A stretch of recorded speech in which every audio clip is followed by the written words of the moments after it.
لوگوں کے سامنے پیش کرتا ہے، جس سے لوگوں کی ضلالت و گمراہی دور ہوتی ہے۔ تو تعلیم مسلمانوں کا ایک بہت بڑا زیور ہے۔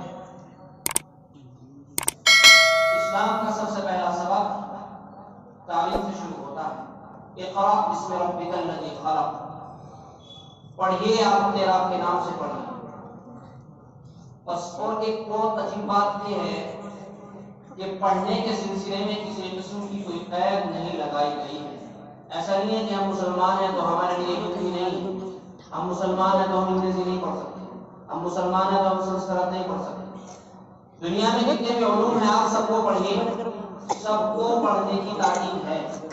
لفظ ہے کہ اقرأ، پڑھو، آپ سیکھیے، کچھ بھی سیکھیے، لیکن اگر قید ہے تو وہ ایک ہے کہ آپ بسم ربک الذی خلق، اس رب کے نام سے پڑھیے جس نے آپ کو پیدا کیا ہے۔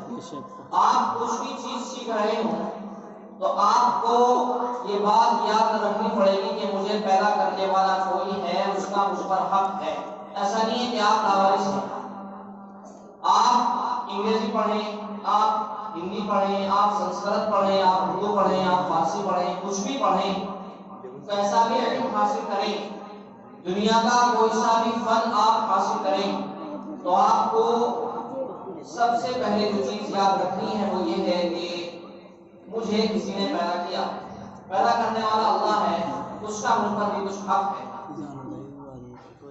تو ہم کو یہ چیز سکھائی گئی ہے کہ آپ پڑھیں بھی، اور پڑھنے کے ساتھ ساتھ آپ یہ بھی یاد رکھیں کہ آپ کو کسی نے پیدا کیا۔